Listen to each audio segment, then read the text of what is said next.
کیا اور امام اس دنیا فانی سے اس ابدی دنیا کی طرف کوچ کر گئے۔ تو ایک دن اس نے امام کی توہین کے لیے، اب دو روایتیں ہیں، ایک روایت ہے کہ 70 جادوگروں کو جمع کیا، اور ایک روایت میں ہے کہ 200 جادوگروں کو جمع کیا، اور ان کو اس لیے جمع کیا کہ جب دربار میں امام آئیں گے تو امام کی توہین کی جائے گی، امام کی توہین کی جائے گی۔ وہاں جادوگر جمع ہوئے، اب وہ 70 ہوں یا 200 ہوں، بہرحال 70 سے کم نہیں تھے، اور انہوں نے اپنے کچھ جادو کے شیر بنائے، مجسمے شیروں کے بنائے، اور ان شیروں کے ذریعے امام کو ڈرانا تھا یا مثلا خائف کرنا تھا، جو بھی ان کا مقصد ہو، اس کو تاریخ نے نہیں لکھا۔ بہرحال وہ شیر سب، ہر جادوگر نے اپنا ایک شیر بنا کر رکھا۔ امام دربار میں تشریف لائے، ان سجے ہوئے شیروں کو دیکھا، امام کو جلال آیا کہ تو مجھے دھمکانے اور ڈرانے کے مقصد سے مجھے تو نے بلایا ہے؟ تو امام شیروں سے مخاطب ہوئے، جو بنے ہوئے شیر تھے ان سے مخاطب ہوئے، اور ارشاد فرمایا کہ اپنے اپنے بنانے والے کو کھا جا۔ حیدری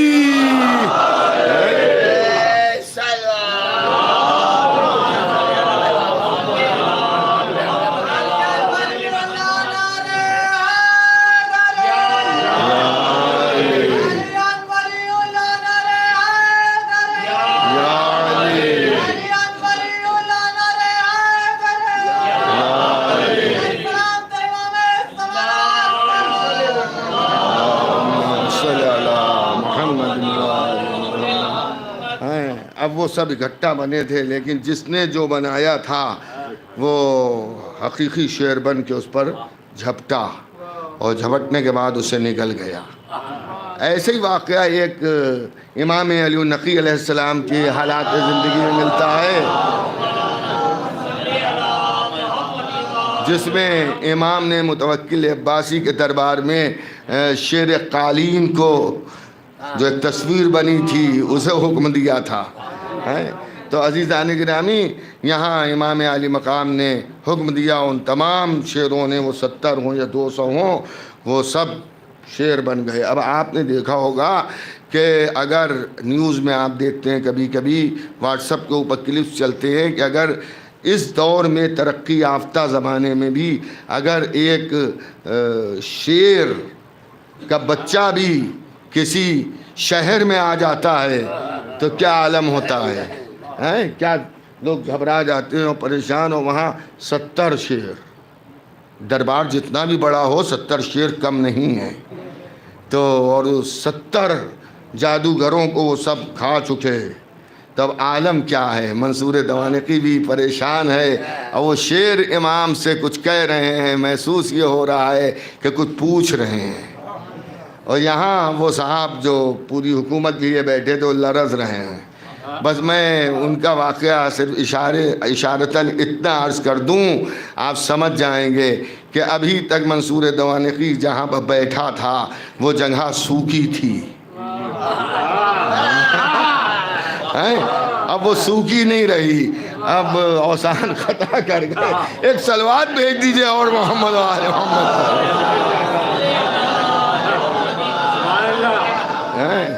اب صاحب ڈرا، خائف ہوا، تو امام کسی کو ڈرانے دھمکانے کے لیے نہیں آئے تھے۔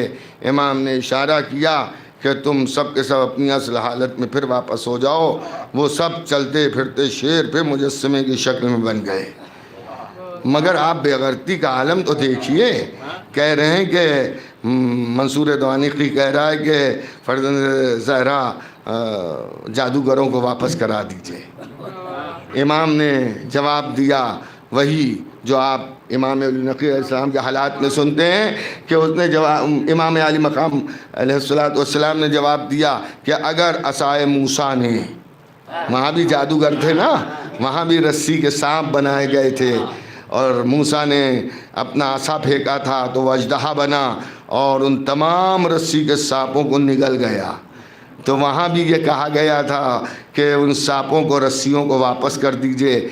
تو امام ارشاد فرماتے ہیں کہ اگر عصائے موسیٰ نے جادوگروں کی رسیوں کو واپس کر دیا ہوتا تو میں تیرے جادوگروں کو بھی واپس کر دیتا۔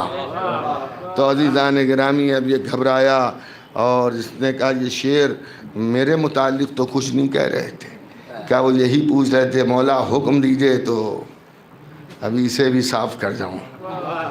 لیکن امام نے منع فرمایا۔ اور اس کے بعد پھر تو مگر بے غیرتی کی حد ہے کہ اتنے کھلے ہوئے معجزات دیکھنے کے باوجود بھی انہی نے جو ہے وہ کوشش یہی رہی کہ کسی طرح سے اماموں کو قتل کیا جائے، شہید کیا جائے۔